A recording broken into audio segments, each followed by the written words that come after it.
सराफा व्यापारी जरूर ध्यान दें। हमें पता है आपको MCX पर ट्रेडर्स की पोजीशन चाहिए। हमें पता है आपको सोने और चांदी रेशियो की जानकारी चाहिए। हमें पता है आपको मुख्य न्यूज और डेटा का एनालिसिस चाहिए। हमें आपकी जरूरत पता है। क्या आपको हमारा नंबर पता है? कमोडिटी ट्रेडिंग सिर्फ कमोडिटी समाचार के साथ। Investments in securities market are subject to market risks. Read all the related documents carefully before investing. सोने ने एक साल में 32% और चांदी ने 30% रिटर्न दिया है। सोने और चांदी ने बीते दिनों ऑल टाइम हाई प्राइस बनाया और फिर फिसल गए। अब ट्रेडर्स ये जानने के लिए सबसे ज्यादा उत्सुक है कि इन दोनों कीमती धातुओं के दाम फिर से ऊपर चढ़ेंगे या अभी और नीचे उतरना बाकी है। सोने और चांदी पर बात करेंगे मोतीलाल ओसवाल ग्रुप के senior vice president Navneet Damani से। मैं हूं कमल शर्मा। नवनीत जी, आपका स्वागत है मोलतोल में। नमस्कार सर। जी नमस्कार। नवनीत जी, ऑल टाइम हाई जाकर गोल्ड सिल्वर फिसल गए। प्रॉफिट बुकिंग रही या अन्य कारण भी इसमें जुड़ गए? अन्य कारण तो काफी है, बट मेरे हिसाब से ये कहना बहुत जल्दबाजी होगा कि मार्केट एक करेक्टिव मोड में या फिसल गए हैं। थोड़ा बहुत प्राइस टेकिंग, प्रॉफिट टेकिंग आया, बिकॉज लगभग अगर हम देखें कि 3 महीने से गोल्ड की जो चाल है, जो ट्रेजेक्टरी है, वो अपवर्ड रही है और करीब करीब 8 से 8.5 लाख रुपया पर किलो के दाम के हिसाब से सोना बढ़ा है। तो ऐसे जब किसी भी कमोडिटी या किसी भी एसेट क्लास में ऐसा रनअप आता है तो स्वाभाविक तौर पर थोड़ा प्रॉफिट टेकिंग में आता है। तो वही मुझे लग रहा है कि फिलहाल हम गोल्ड में देख रहे हैं या फिलहाल हम चांदी में देख रहे हैं, जो 90,000 से बढ़ते बढ़ते 1,02,000 तक भी चले गई थी। हालांकि ये कहना कि मार्केट यहाँ पर पीक हो गया है या यहाँ से एक ये फंडामेंटल चेंज हो रहे हैं, थोड़ी सी जल्दबाजी होगी, थोड़ा सा वेट एंड वॉच करना चाहिए। अमेरिका ने ईरान पर प्रतिबंध लगाए हैं नए। इजराइल हमास में फिर से जंग छिड़ गई और रूस यूक्रेन का भी मामला ठंडा होता नजर नहीं आ रहा है। प्रयास जारी है हालांकि। दूसरी ओर टैरिफ वार पर 2 अप्रैल को मीटिंग है। तो जियोपॉलिटिकल वार और टैरिफ वार का क्या असर आप देखते हैं गोल्ड पर? काफी सारे ऑन गोइंग वॉर है, पिछले 3 साल से चल रहे हैं, बट लास्ट 2-3 हफ्तों से हमने इनमें काफी हलचल देखी है। मेरे हिसाब से out of sight out of mind वाला मामला हो गया था वॉर जैसी सिचुएशन में, बट कहीं ना कहीं ये जो ट्रूस की पॉसिबिलिटी है, दोनों के बीच में समझौते की पॉसिबिलिटी जो लास्ट 2 महीने से अराइज हुई थी, वो फेड ऑफ या फेल होते हुए नजर आई, जिसके चलते एक वापस एस्केलेशन वाला माहौल शुरू हो गया है। इसराइल हमास के बीच भी एक मेजर ट्रूस का अनाउंसमेंट होने की एक्सपेक्टेशन थी और सेम केस था यूक्रेन और रशिया के बीच भी। वो थोड़ा सा फेल या बैकफुट पे आ गया मेरे हिसाब से, जिसके चलते एक हलचल का माहौल डेवलप हो गया है। ओवरऑल मुझे लगता है कि प्रेसिडेंट ट्रम्प के भी इंटरवेंशन के बाद थोड़ा सा जो ये ट्रेंड है ये थोड़ा सा डगमगाया हुआ है, एंड इसके बाद ऐसा लग रहा है कि कहीं ना कहीं एक पॉसिबिलिटी हो सकती है कि इसमें थोड़ा इजाफा हो जाए और जिसके चलते गोल्ड प्राइसेस को एक मेजर डिप या मेजर करेक्शन से बचाया जा सके, एंड थोड़ा सा पॉजिटिविटी आने वाले दिनों में जब जब इसमें एस्केलेशन होगा देखने मिल सकती है। नवनीत जी, सोना बीते 210 दिन में $500 बढ़ा और 2,500 से $3,000 पहुंच गया और पहले ये सफर लगभग 1,700 दिनों से ज्यादा भी होता था। तो क्या अब हम माने अगर ये स्पीड रही तो दिसंबर तक ये $500 और बढ़ सकता है या अभी ये सब कहना बहुत जल्दबाजी होगी? मुझे लगता है कि काफी सारे जो पॉजिटिव फंडामेंटल फैक्टर्स है कमल जी, बहुत हद तक प्राइस में फैक्टर इन हो गए हैं और ये सही पैरामीटर नहीं है आंकड़ा नापने का कि इतने दिन में इतना परसेंट बढ़ा तो आगे वाले इतने दिन में इतना जो है हो सकता है, क्योंकि मार्केट कहीं ना कहीं अहेड ऑफ इट सेल्फ रहता है। वो अगले 3-6 महीने में क्या होने वाला है वो फैक्टर इन करता हुआ चलता है। तो जहां पर भी ऐसा होगा कि इसराइल हमास के बीच एक ट्रूस हो रहा है या रशिया यूक्रेन के बीच थोड़ी सी जो समझौता वाली बात आने लगेगी, सेंट्रल बैंक की बाइंग स्लो हो जाएगी, तो ये ऐसा भी हो सकता है कि एक रीजनेबल करेक्शन के माहौल में गोल्ड प्राइसेस सेट हो जाए। तो मेरा मानना यह है कि फिलहाल की जो हम रैली देख रहे हैं वो शायद एक पॉज या एक ब्रेक लेवे और थोड़ा time wise correction, price wise शायद आए ना आए पता नहीं, बट टाइम वाइज एक सीमित दायरे में ट्रेड होते हुए नजर आए अगले कुछ महीनों के लिए, हफ्तों के लिए। ये बहुत ब्राइट पॉसिबिलिटी हो सकती है। तो मेरा बायस वह है, ऐसा ही है कि 3,050 ऑन द हायर साइड और 2,900 ऑन द लोअर साइड, इस रेंज में गोल्ड अगले कुछ हफ्तों महीनों तक कारोबार करता हुआ नजर आएगा।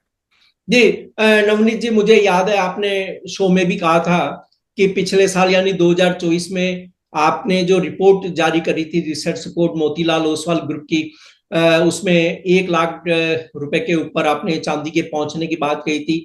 इस साल शुरुआत में भी हमने आपके साथ शो किया और आपने तब भी ये कहा था कि ये प्राइस अभी और बढ़ेंगे। तो जैसे इंटरनेशनल ब्रोकिंग फर्मों ने अपने टारगेट रिवाइज किए हैं, तो क्या मोतीलाल ओसवाल ग्रुप की ओर से भी 2025 के लिए गोल्ड सिल्वर के अब कोई टारगेट रिवाइज किए गए हैं? क्योंकि हमने ये 2.5 महीने के अंदर ही देख लिया, लगभग काफी कुछ बढ़त प्राप्त कर लिए बुलियन मार्केट ने ऐसे में। वेल हमारा फर्स्ट क्वार्टर का टारगेट $2950 था और साल के एंड तक हमारी एक्सपेक्टेशन थी कि $3050 तक के टारगेट आ जाएंगे कमल जी। बट पूरे के पूरे targets with in the first quarter he achieve हो गए। हम अब टू माइंड्स में है कि वेदर इस रैली को और खेलने लायक है या इसमें थोड़ा सा एक टाइम वाइज या प्राइस वाइज करेक्शन आएगा। मेरा मानना है कि थोड़ा सा एक वेट एंड वॉच वाले मोड में हम है, फिलहाल वेट करना चाहते हैं रूपी भी किस तरह से बिहेव करेगा और प्रेसिडेंट ट्रम्प के भी किस तरह से इंटरवेंशन रहेगा, किस तरह से टैरिफ थ्रेट्स रहेंगे, उसके ऊपर ग्रेट क्लैरिटी नहीं मिल पा रही है। तो एक एक रीजनेबल करेक्शन आए तब हमारे हिसाब से थोड़ी एक क्लैरिटी मिलेगी प्राइस को किस डायरेक्शन में फिर से प्ले करना है। बट फिलहाल के लिए 3050 जो टारगेट हमारा था उसी को इंटैक्ट रखते हुए हम डिप बाय ऑन डिप की रिकमेंडेशन कर रहे हैं। रहा सवाल सिल्वर का, तो सिल्वर में हम ओवरटली बुलिश रहे हैं। हालांकि उस तरह से पॉजिटिविटी नहीं देखने मिली जिस तरह से हमको गोल्ड में देखने मिली, बट हमारा 1 लाख का टारगेट तो ऑलरेडी अचीव हो चुका है। हमारा नेक्स्ट टारगेट है 1,11,000 रुपये फॉलोड बाय 1,25,000 रुपये। यानी अगर इंटरनेशनल टर्म में कहूँ तो $40 से $44 के बीच में हमको लगता है सिल्वर प्राइसेस कहीं भी आ जाएंगे। और ये बहुत ब्राइट पॉसिबिलिटी कि हम 2025 वर्ष में ये दोनों टारगेट अचीव होता हुआ देख लें।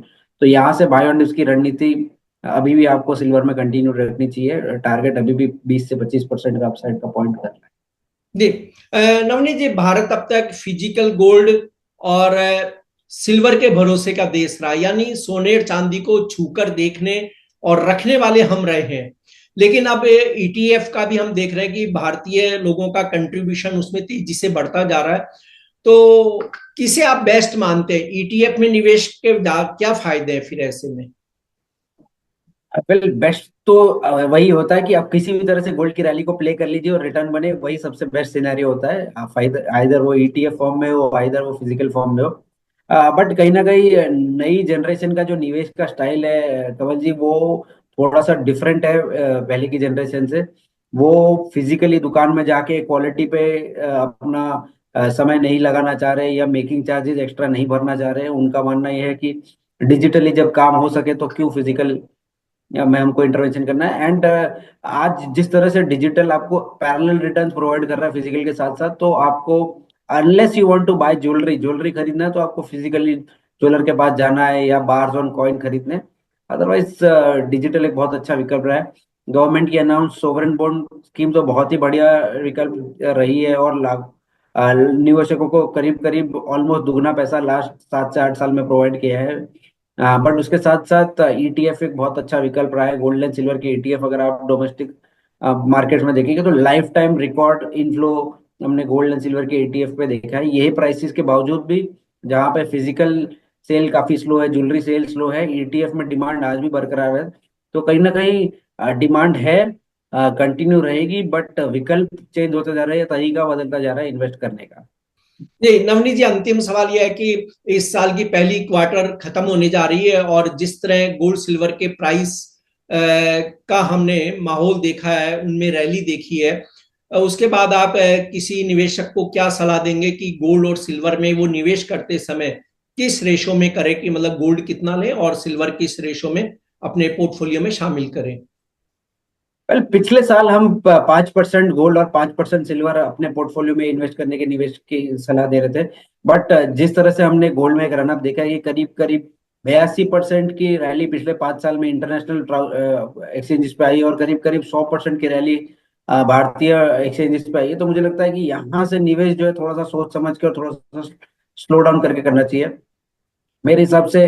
अगर किसी के निवेश पोर्टफोलियो में 10% एलोकेशन अगर प्रेशियस मेटल का है तो 3 से 5% के बीच आप गोल्ड में निवेश करने को देख सकते हैं और लगभग 5 से 7% के बीच आप सिल्वर में निवेश करते हुए रुचि बनानी चाहिए। मुझे मेरे हिसाब से या हमारे हिसाब से सिल्वर में यहाँ से इंक्रीमेंटल गेन कंफर्टेबली और सस्टेनेबिलिटी बेसिस पे मिल सकता है, तो थोड़ा सा झुकाव सिल्वर की तरफ ज्यादा रहेगा एज कम्पेयर टू गोल्ड। जी। आपका कोई डिस्क्लेमर नवनीत जी? वेल मेरी पर्सनल कोई डेरिवेटिव पोजीशन नहीं है, बट निवेश के हिसाब से ईटीएफ और ज्वेलरी फॉर्म में जरूर निवेश किया हुआ। जी, आपका धन्यवाद, शुक्रिया नवनीत जी। Thank you.